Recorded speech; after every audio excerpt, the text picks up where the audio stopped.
It was just after 9 p.m. when I got the call from Lisa, and I still remember how artificial her voice sounded. Bright, overly sweet, laced with just enough fatigue to make it believable. "Hey babe, showing ran late. Don't wait up, I'm grabbing dinner with a client." I grunted a tired, "Okay," and she hung up before I could ask who the client was. I stood there in the kitchen, staring at the screen of my phone like it had just insulted me. The light from the refrigerator spilled across the tile floor behind me, humming low and constant.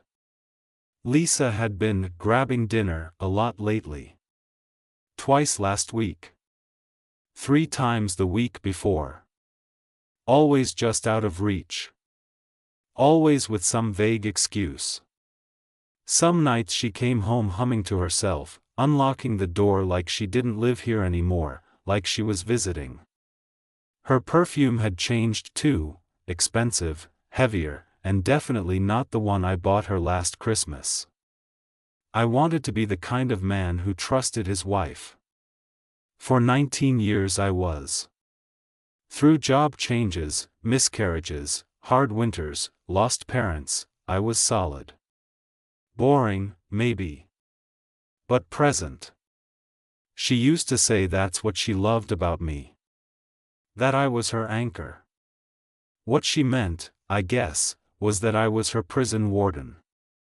Her background character. Furniture. Emily had just moved back in temporarily, college break. She was in the living room with her earbuds in, scrolling on her phone like the world outside didn't exist. I watched her for a moment from the hallway. She looked just like Lisa did when we first met, same sharp jawline, same deep brown eyes. Same stubborn chin. When I walked in and said, "I think your mom is lying to me," she didn't even blink. She took one earbud out. "She's not lying. She just stopped pretending." That sentence. I didn't even know what it meant. It felt rehearsed. Mechanical. I opened my mouth, closed it. My head buzzed. "What are you talking about?" Emily exhaled, tossing her phone aside. She sat forward, elbows on knees. "She opened your marriage. She told me weeks ago. You just didn't want to see it. You don't listen to her. You don't hear her. So she decided to do something about it." I took 2 steps back. My hand actually reached for the wall, like I needed it to stay upright. "She opened." "What do you mean she opened our marriage? We're married. That's not something she gets to decide on her own." Emily looked at me then, and there was no daughter in her expression, just this cold, unimpressed stranger sizing me up. "She tried talking to you. You shut her down every time. You don't evolve, Dad. People change. Relationships grow. Mom just wanted to be honest. You didn't. That's on you." I was staring at my daughter, this girl I held as a newborn with trembling hands, who used to curl up beside me on the couch to watch cartoons, and she was defending Lisa, like they were a team and I was the enemy. The world tilted. I didn't yell. Didn't curse. I walked into the bedroom, opened the closet, pulled out the duffel bag I kept for weekend trips, and tossed it onto the bed. Then I grabbed a second one. This one wasn't for me. Lisa came home half an hour later. I didn't meet her at the door. I let her find me in the bedroom, folding her clothes, calmly, into the bag. She stood there for a full 5 seconds before saying, "What are you doing?" I zipped the bag shut. "You and Emily need to go." Her laugh was sharp. "Excuse me? You don't live here anymore," I said, like it was already decided. "You chose your version of freedom. Take it." Go live it. She moved toward me, her face shifting from disbelief to that all-too-familiar sneer. Are you out of your mind? You don't get to make this decision. This is my house too. No. It's not, I said, quieter now. I paid the mortgage. I paid the utilities. You played dress-up with strangers and whispered about me behind my back to our daughter. You burned your half of this house a long time ago. Emily appeared in the doorway. You're seriously kicking us out? Lisa turned to her. He's bluffing. He's just scared. He doesn't mean it. I looked straight at my daughter. You knew. You helped her lie to me. She didn't lie. She just changed, Emily muttered, arms folded. You're the one who refused to change with her. You're 19, I said, stepping past them both. You don't get to lecture me on commitment. Or betrayal. Pack your things. Both of you. You're out by morning. They didn't leave that night. Lisa argued. Emily cried. Lisa called her sister. Emily called me a dinosaur. I didn't raise my voice once. I didn't have to. The next morning, their suitcases were by the door. Lisa wore that same white coat she always wore when she wanted to feel important. Emily's cheeks were red. Neither of them said goodbye. I watched them pull out of the driveway from the kitchen window. Then I turned off my phone. The silence after they left didn't feel peaceful.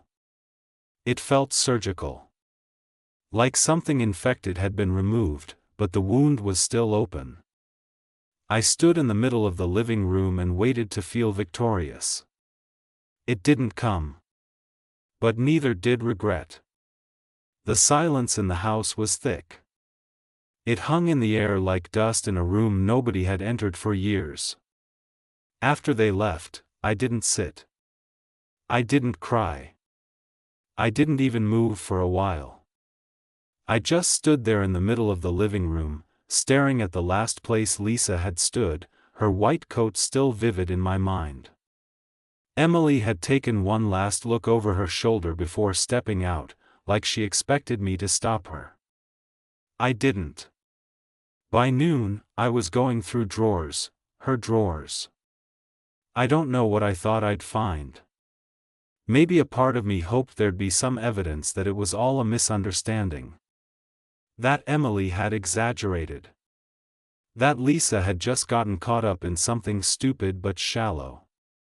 Something she'd regret. Instead, I found a burner phone. It was tucked behind a row of books in the study, wedged between The Alchemist and an unused leather planner. I knew it was hers immediately. Lisa had a habit of hiding things in plain sight, assuming I wouldn't look too closely. I never had. Not until now. The phone wasn't locked. Her arrogance, or maybe just laziness. There were messages. Not just to Corey, the man I'd seen in her messages weeks ago, but several others, contacts saved only as emojis. A flame. A lock. A playing card. Names didn't matter. They all blurred together in the same tone, playful, flirty, condescending.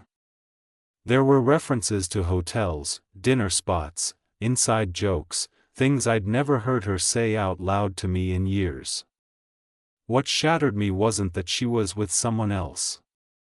It was that she had become someone else. A woman I didn't know. A woman who joked about me to strangers. Who said things like, "He still cooks dinner like it'll make me stay." Poor guy. There were photos too.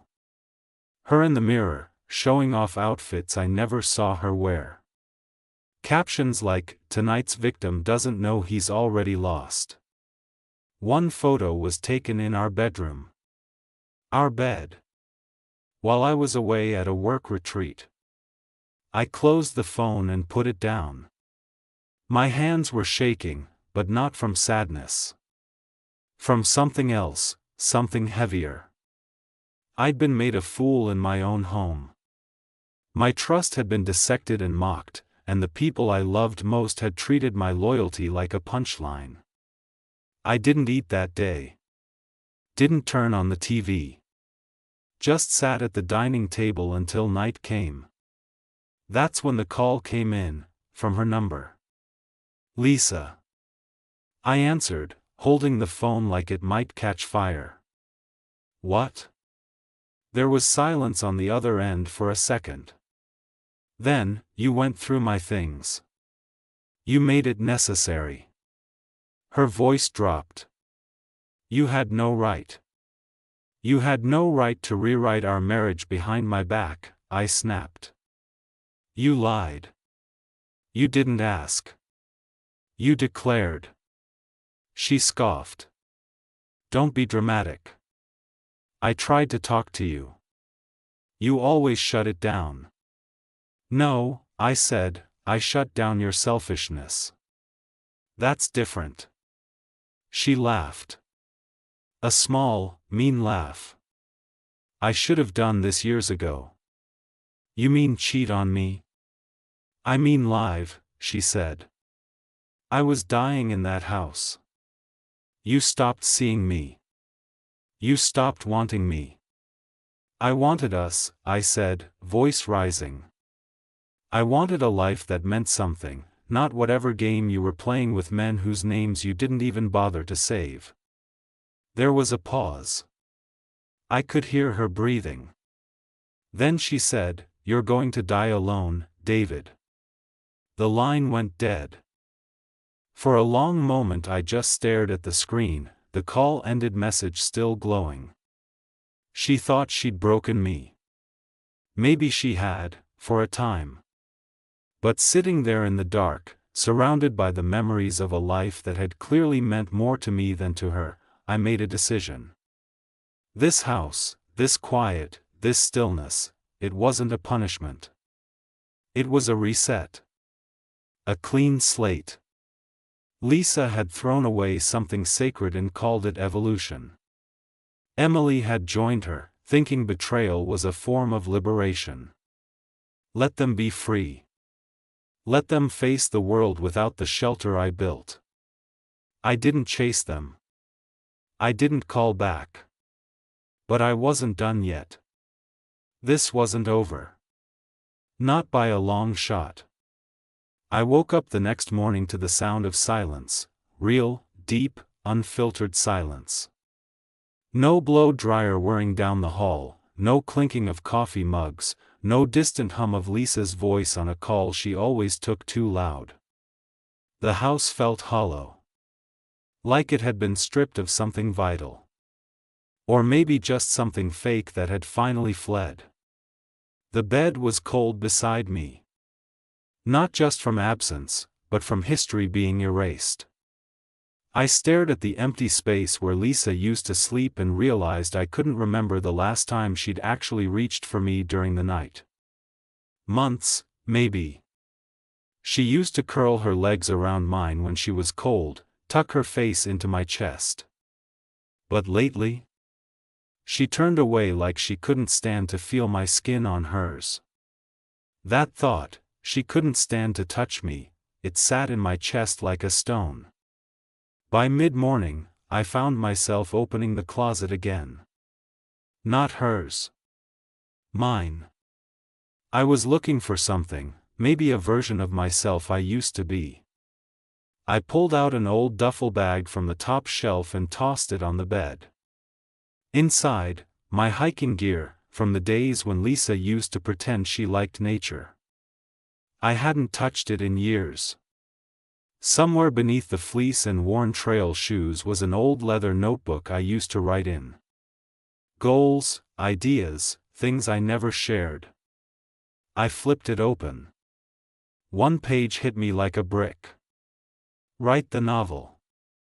Even if no one reads it. Underneath. Build something with your hands again.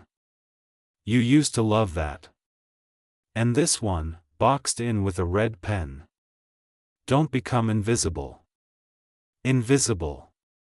That's exactly what I'd become in my own home. To my wife. To my daughter. A ghost that cooked and paid bills and fixed leaky faucets. And all the while they were living some alternate life I had no part in. Later that afternoon, I drove to the storage unit. I hadn't been there in months. Years, maybe. It still smelled like dust and forgotten dreams. I unlocked it and pulled up the rusted door, revealing stacks of boxes, old tools, furniture I meant to donate. In the back, covered in a tarp, was the workbench I'd built in my early 30s. It took me the better part of an hour to clean off the dust and set it back up. By the time I left, my hands were coated in grime, my shirt stuck to my back, and for the first time in weeks, I felt something close to clarity. That night, I sat down at the kitchen table with a bottle of water and opened a folder of old financial records. Lisa had never been interested in money matters. That was always my thing. Which made it easier than I thought to freeze the joint account. I rerouted all the auto payments. Cancelled the second credit card, the one she used for business lunches, that always ran late and smelled suspiciously like hotel soap. I also called the lawyer. I didn't even hesitate. The receptionist asked, "Is this regarding a divorce?" and I said, "Yes," without letting my voice shake. He scheduled me for Friday. Around midnight, my phone buzzed. A number I didn't recognize. I stared at it for a long time before I answered. "David?" The voice was male. Hesitant. "Who is this?" My name's Corey. I thought you should know I didn't know she was married. Lisa didn't tell me." I stood up slowly, gripping the edge of the counter. "Why are you calling me now?" "Because she's blaming me," he said. "She showed up at my place. Screamed at me. Said I ruined her life. Said you kicked her out because of me. You think you didn't?" I said. "No," he said quickly. "No, I didn't know. She told me you were separated. That you were sleeping in different rooms. That you had an agreement. That's what she said." I didn't answer. "I'm sorry, man. I don't know what to say." I said nothing. There was nothing to say. He wasn't the problem. Lisa was. Corey added, "She told me you were cold. Controlling. That you didn't let her have friends. That she felt like a prisoner." My jaw clenched. "Did you believe her?" He hesitated. "She was convincing. But now I don't know." I hung up without another word. I didn't sleep that night. I sat on the porch with a blanket wrapped around me, listening to the wind claw through the trees. It felt like the house was breathing again, adjusting to the purge. This wasn't my breakdown. This was my resurrection. Lisa thought she had rewritten the rules of the game and expected me to keep playing like nothing had changed. She was wrong. I was done playing. I was going to rebuild my life. From scorched earth if I had to. By the third day, I stopped waiting for the door to open. It's strange how quickly the body adjusts. You'd think after nearly 20 years of hearing her heels clicking down the hallway, the rhythm of her morning routine, the clink of her rings against the coffee mug, I'd be haunted by the phantom sounds of her. But no. The silence had changed. It wasn't hollow anymore. It was clean. Pure. The lawyer's office was tucked into the second floor of a brick building downtown, next to a barber shop and a Thai place Lisa used to claim gave her digestive issues anytime I suggested we go.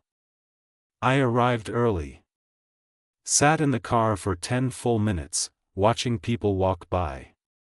Normal people. People with secrets, no doubt. But also people who probably weren't being slowly dismantled by the person they loved most. Inside, the walls were off-white. The couch was too soft. The attorney's name was Daniel Reese, mid-40s, well-groomed, direct.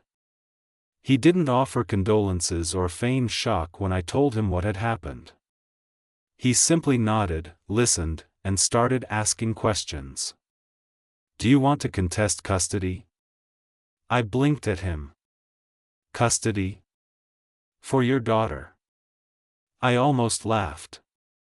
Not because it was funny, but because the idea was absurd. Emily wasn't a child anymore. She'd made her choice. She'd stood there, arms crossed, defending her mother's betrayal like it was a cultural movement. "She's 19, I said. She doesn't need custody. She's not coming back." Daniel nodded again. "Then we move forward clean. Do you want to request sole ownership of the house?" "Yes." "Joint accounts?" "Frozen." "I already did it." He raised an eyebrow, impressed. "Good. Then let's get started." It was mechanical, cold, efficient. The way death certificates must be for coroners. No emotion. Just facts, signatures, strategy. When I got home, I found the first note. It was slipped under the door, folded once. No envelope. No name on it. I opened it with 2 fingers, already bracing myself for impact. "You didn't have to kick her out. She needed to grow. You could have chosen to grow with her." No signature. I knew the handwriting immediately. "Emily." I sat down on the stairs and read it again. And again. The word grow was underlined. She saw betrayal as growth. A woman deceiving her husband, violating their vows, dragging her daughter into the cover-up, and sleeping around behind his back, for months, was growth. Was I the one out of touch? Had the world really shifted that far beneath me, while I was busy holding doors open and making dinner for someone who saw me as background noise? I picked up a pen. Wrote 2 words on the back of the note. Folded it again. Drove to Lisa's sister's house, the only place I knew they might be. I slid the note into the mailbox. "You chose your path." That night, I went through the photos. Not hers, the ones on my phone. The forgotten ones. Trips. Christmas mornings. Beach vacations. Her smile, once so genuine it glowed. Emily riding on my back in a pool, grinning with gap teeth. Lisa looking at me like I mattered. I didn't cry. Not because I wasn't broken. But because the man in those pictures no longer existed. He'd died somewhere between Lisa's first secret and Emily's first defense of it. What lived now was something else. I didn't sleep that night either. Not because I couldn't. But because I didn't want to. I wanted to feel every inch of what they'd done to me. I wanted to remember it, carve it into memory like lines in stone. Because grief fades. But betrayal?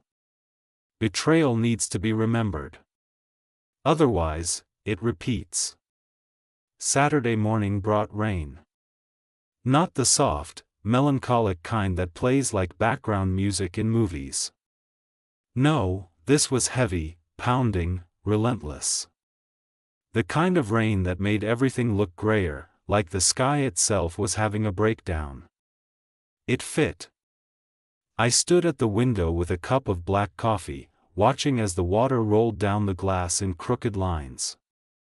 My wedding ring sat on the counter beside me. I'd taken it off the night before, not out of anger, but because I finally accepted it meant nothing now.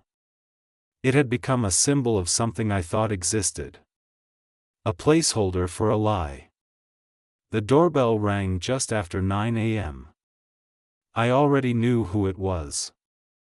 I opened the door to find Lisa standing there in a cheap plastic raincoat, her hair plastered to her cheeks, her mascara smudged just slightly under one eye.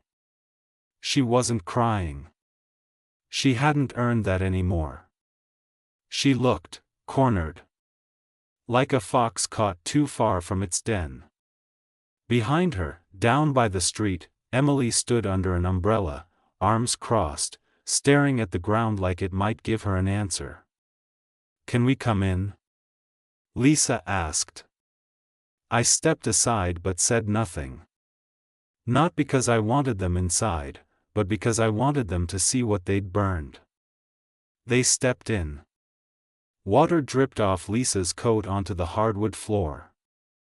Emily's shoes left little wet prints in the shape of betrayal. Lisa stood in the middle of the living room, glancing around like she didn't recognize it anymore. Good. She shouldn't. This was never supposed to happen like this, she began, voice soft, almost trembling. I wanted to talk to you. I tried. You shut me out every time I brought up anything uncomfortable. I sat down slowly in the armchair. Uncomfortable like honesty? She winced. I didn't cheat on you. I actually laughed. A low, bitter thing that surprised even me. You didn't cheat. You redefined the rules without telling the other player. That's not progressive, Lisa. That's deceit. You brought our daughter into it. You made her your alibi. Emily spoke up finally. Dad, she didn't make me do anything. I agreed with her. I turned to her, and for a moment, the father in me tried to soften. But the wound was still fresh. Still raw. You were my kid, I said. You were supposed to be Switzerland. Neutral ground. Not her messenger. Not her soldier. She's my mom, Emily snapped. And I'm your father, I said, my voice steady but cold. The man who raised you.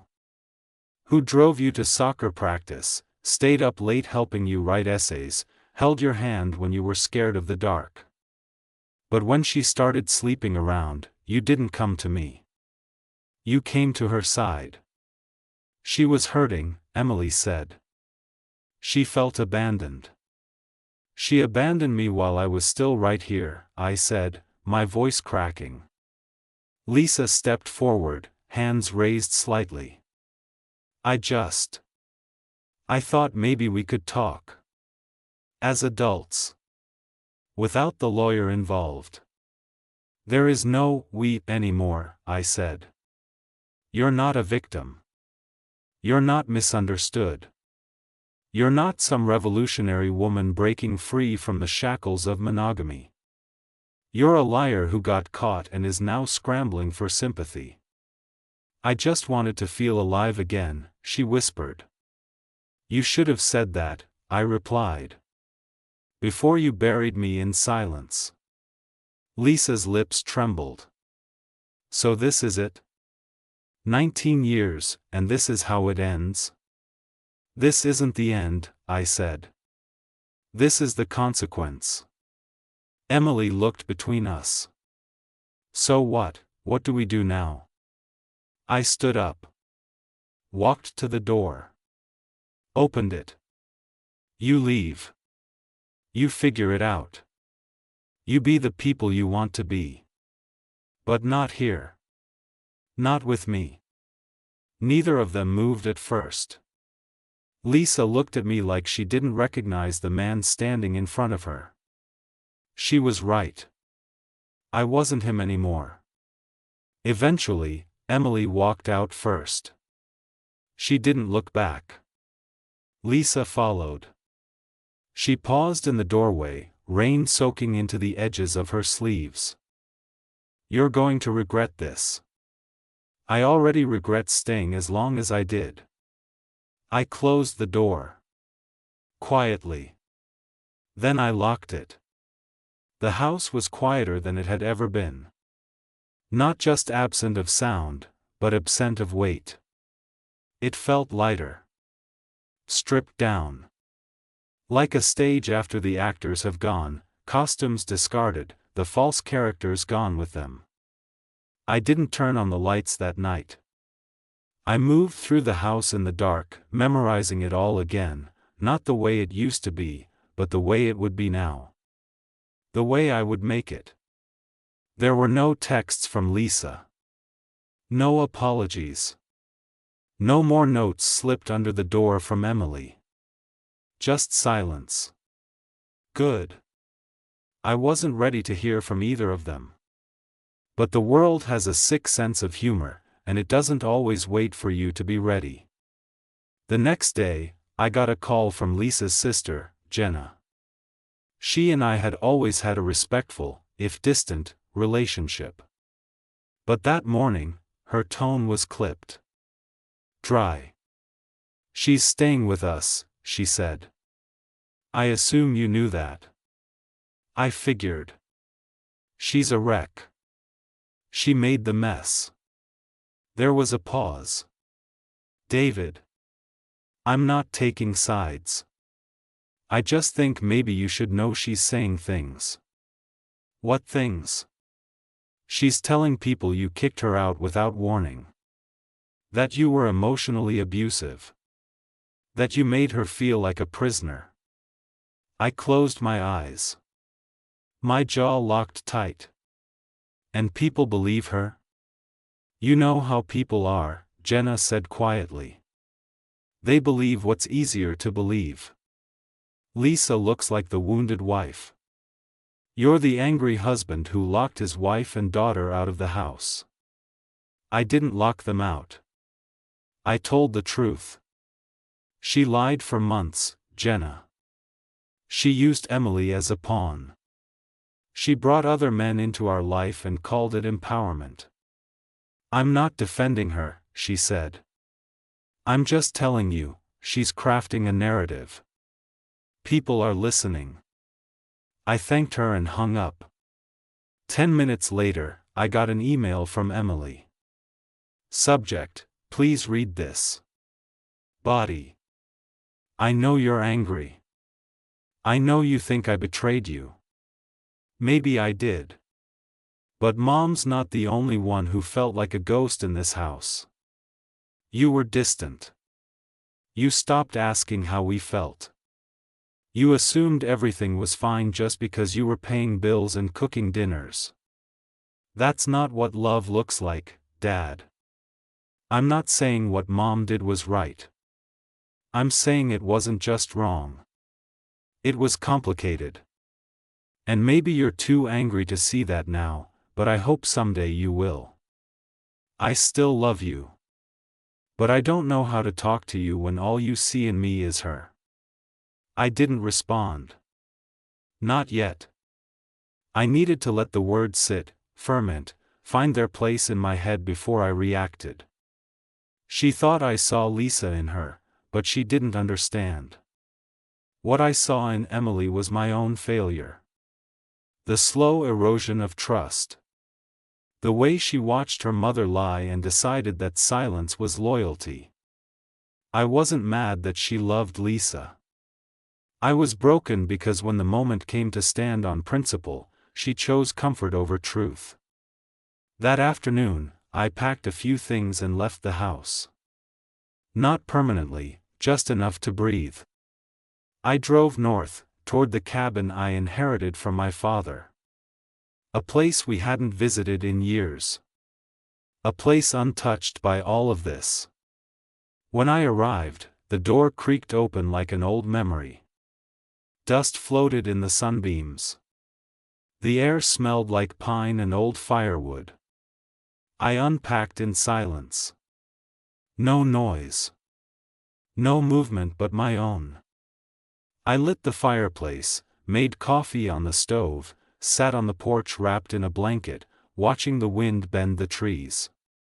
And for the first time in weeks, I didn't think about Corey. Or Lisa's perfume. Or Emily's email. I just thought about myself. The man I was before all of this. The man I could be again. Let them tell their stories. I was done listening. Now, I was writing my own. The cabin gave me something I didn't realize I needed: distance, not just physical, but emotional. It was far enough from the chaos, far enough from the mess that used to be my marriage, far enough from the echo of slammed doors and slippery excuses. But more than that, it gave me perspective. The days there were slow. Clean.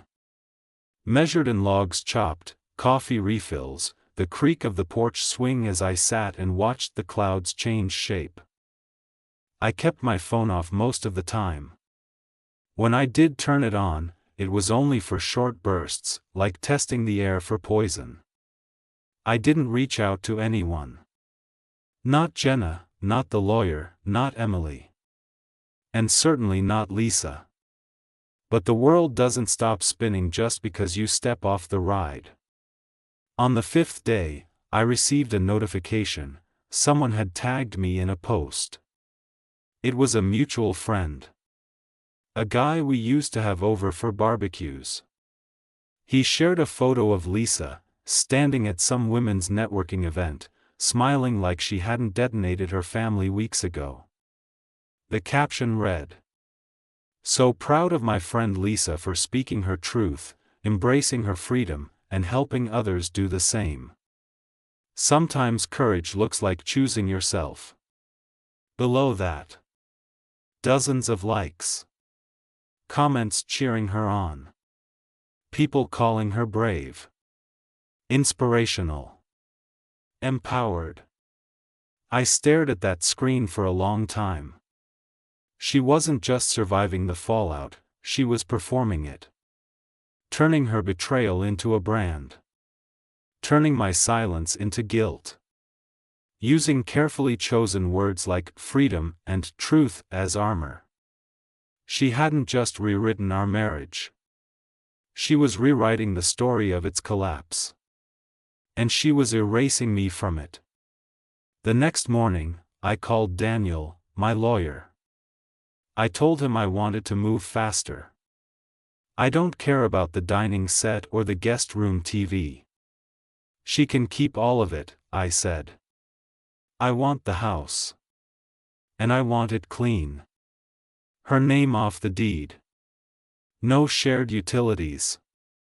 No strings. He agreed. We'll push it through. Also, I said, if she posts anything about me, anything with my name or image, I want it stopped. Immediately. I want that in writing. Understood. I hung up and sat back, heart thudding, not from anxiety, but from clarity. From resolve. She wanted to be the protagonist of her reinvention. Fine. Let her. But she wasn't going to stand on the ruins of my life and call it empowerment. Later that day, I went for a walk in the woods behind the cabin. The air was cold, sharp, honest. Leaves crunched beneath my boots, birds flitted between bare branches. I found the old trail I used to take with Emily when she was young, back when she would hold my hand the whole way, asking about clouds and squirrels and stars. Now she saw me as some outdated relic. A man too stuck in his ways to understand growth. But as I stood there, beneath a canopy of silent trees, I finally understood something that had eluded me for weeks. I hadn't been too rigid. I hadn't failed them by being steady. I had failed by assuming loyalty was permanent. That love, once established, needed no upkeep. I had loved consistently, but maybe not loudly. I had shown up, but maybe not visibly enough. And Lisa, she hadn't outgrown me. She had outpaced the honesty required to stay. She didn't evolve. She escaped, under the cover of progress, from a truth she didn't want to face anymore. By the time I returned to the cabin, the sun was low, golden through the trees. I sat at the table, opened a blank notebook, and began writing. Not a message to Lisa. Not a response to Emily.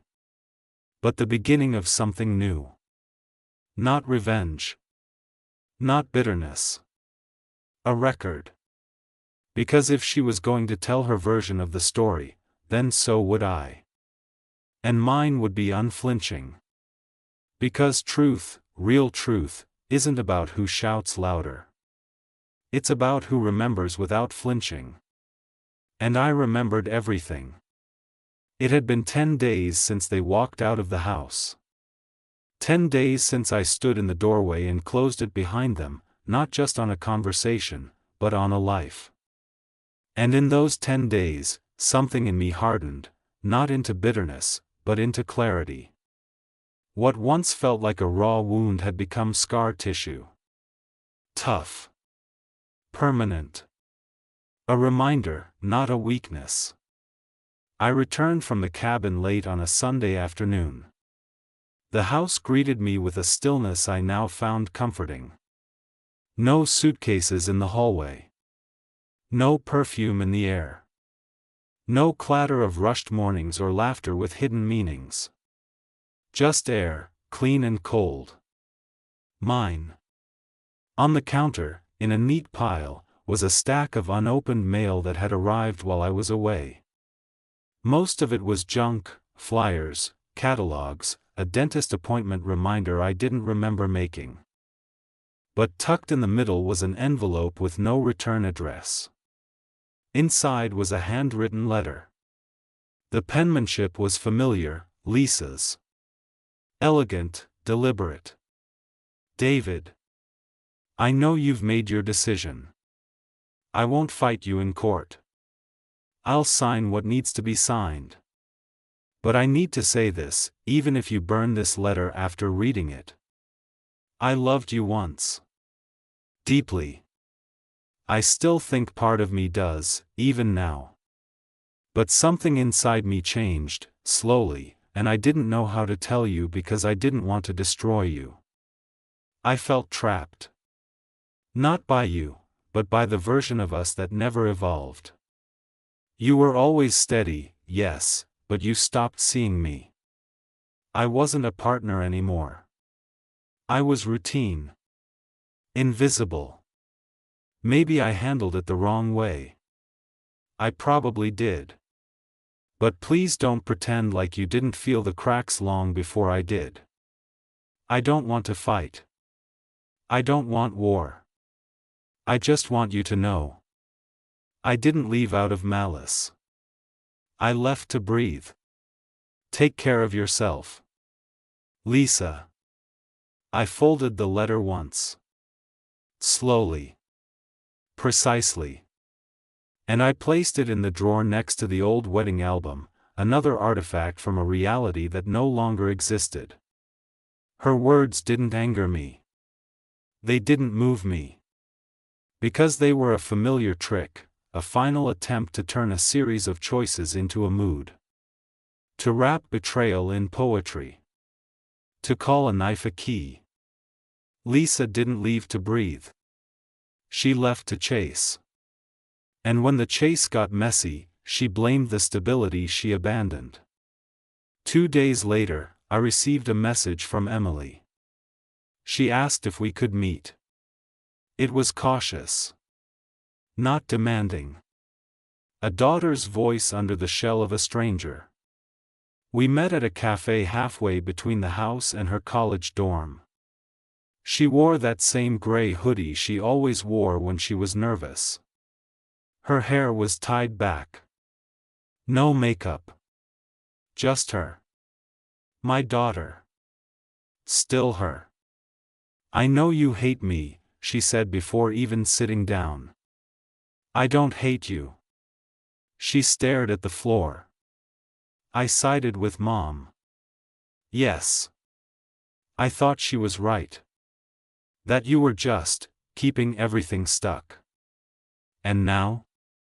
Emily looked up. Now I think I didn't want to see how far she'd gone. I thought she was just trying to save herself. I didn't see she was destroying you in the process. I let her words settle. "You wanted to believe the version of the story that hurt less," I said gently. She nodded. "I didn't want to think my mom could be that cruel."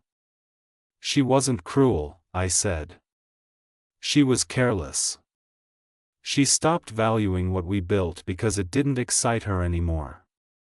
"And you," I paused. "You helped her rewrite it." Tears welled up in her eyes. "I didn't mean to." "I know. I just wanted to protect her." "And who protected me?" Her silence was all the answer I needed. We talked for a long time after that. About little things. Classes. Her roommates. The dog we almost adopted 5 years ago and never did. The cracks in the wall that neither of us had patched. Not because we were lazy. But because, deep down, we were all hoping someone else would fix it first. When we stood to leave, she reached out and hugged me. Tighter than she had in years. "I want to come home for Christmas," she whispered. "We'll see," I said, not because I didn't want her to, but because healing isn't just returning. It's rebuilding. Brick by brick. No shortcuts. I drove home in silence. This time, not haunted by what used to be. Not angry. Just quiet. It wasn't closure. But it was a beginning. The final court date came faster than expected. I sat in the parking lot outside the courthouse with both windows cracked just slightly, watching the condensation slide slowly down the glass. The sky was a dull gray, featureless, quiet, like the universe had stepped back to watch what would happen next. I wasn't nervous. I wasn't angry. I felt like someone arriving at the end of a long book, already knowing the last chapter by heart, but reading it anyway for the sake of finishing. Lisa showed up late. Of course she did. She stepped out of a rideshare in a beige trench coat, her makeup minimal, hair pulled back like she was trying to project humility. She didn't look at me as she walked past, clutching a small leather folder. She didn't say a word. Just walked straight into the building like this was an errand. Like she was here to pick up a package, not dismantle 2 decades of marriage. Inside, the process was cold, transactional. The judge was efficient, dispassionate. Lisa and I sat across from each other in silence while our attorneys confirmed the terms. The house was mine. No alimony. No contest. We'd agreed not to divide the personal assets beyond what she'd already taken. When it was over, the judge glanced at both of us and said, "You're officially divorced." That was it. No gavel slam. No cinematic moment. Just paperwork, signatures, and silence. Lisa left before I did. No final words. No lingering glance. She just walked out like I was a meeting that had run over time. But what she didn't know, what she couldn't know, was that I had already begun erasing the parts of her that didn't deserve to remain. The house had changed. The first thing I did when I returned from the cabin was rip the photos off the hallway wall. Every vacation. Every anniversary. Every fake smile she gave while texting someone else under the table. I replaced them with landscapes, black and white shots I'd taken years ago when I thought photography might be a side hobby. I donated the dining set. Painted the bedroom. Sold the couch she loved so much because it made the room feel expensive. It didn't feel like our house anymore. It felt like mine. A few nights after the divorce was finalized, I sat on the porch again, same blanket, same thermos of coffee, same view of the quiet street. But something felt different. I wasn't waiting for anything. Not for her return. Not for an apology. Not for the grief to soften. I was just being. That was the strangest part of all of this. After the betrayal, the confrontation, the storm of chaos, what came next wasn't fire or fury. It was stillness. A clean horizon. Around midnight, I checked my email. There was a message from Emily. Subject: I made a decision. Body: I told Mom I'm not moving in with her. I'm staying on campus next semester and coming home for winter break. But I want to stay with you, if you'll have me. I know things can't go back to what they were. But maybe we can build something new. If you're open to it. I miss you, Dad. M. I stared at the message for a long time. It didn't undo the pain. It didn't patch the hole Lisa had left behind. But it did something else, something smaller, but maybe more important. It gave me something to look forward to. I hit reply. Come home. And this time, I meant it. There's a strange peace that comes after surviving something you thought might kill you, not literally, but emotionally, spiritually, existentially. It doesn't arrive with fanfare. It doesn't knock. It just walks in one quiet morning, sits beside you while you drink your coffee, and says, "See? You're still here." The house was mine again. The paperwork had cleared. Her name was gone, from the deed, from the joint accounts, from the insurance, from everything that ever tied her to me in a legal, public, or financial way. But her absence wasn't the thing that stood out most. It was how little I missed her. What I missed was the version of her I thought was real. The person I believed I'd built a life with. The partner I believed I had. But that woman had disappeared long before she ever packed her suitcase. I'd been mourning someone who hadn't existed for years. The betrayal was sharp. Yes. But it didn't define me. What defined me was the man who came out the other side. Emily came home 2 weeks before Christmas. She didn't bring much, just a duffel bag, her laptop, a nervous smile, and the same old blanket she used to drag onto the couch as a kid when we watched movies on Saturday nights. She didn't say sorry the moment she walked through the door. She didn't need to. Her presence was the apology. The quiet way she helped me bring in groceries. The way she took out the trash without asking. The way she sat beside me on the couch one evening and asked, softly, "Did it hurt more than you let on?" I didn't answer right away. Then I said, "Yes. But pain fades. Memory doesn't. And I want you to remember what real loyalty looks like." "I do," she whispered. "For Christmas. We didn't do much. I made a roast. She baked a pie. We watched old home videos, and when Lisa's voice popped up on the screen, Emily reached for the remote. I stopped her. It's okay. That happened. It's part of the story. Because that's what it was now. A story. A closed chapter. A burned bridge that no longer smoked. Lisa never tried to come back. Not really. I saw her post once more online, something about reclaiming peace through reinvention. A selfie at a beach. Alone. There was no mention of me. Or Emily. Or the years she left behind. Let her have her version.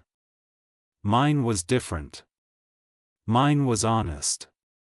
And in the final days of that year, as the snow dusted the backyard and the lights from the Christmas tree flickered softly in the living room, I stood in the kitchen, coffee in hand, daughter humming under her breath in the other room, and I felt something I hadn't felt in years.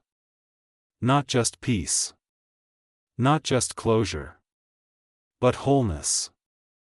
Because even after betrayal, after lies, after the people you love show you who they really are, there is still something left. You. And that's enough. More than enough.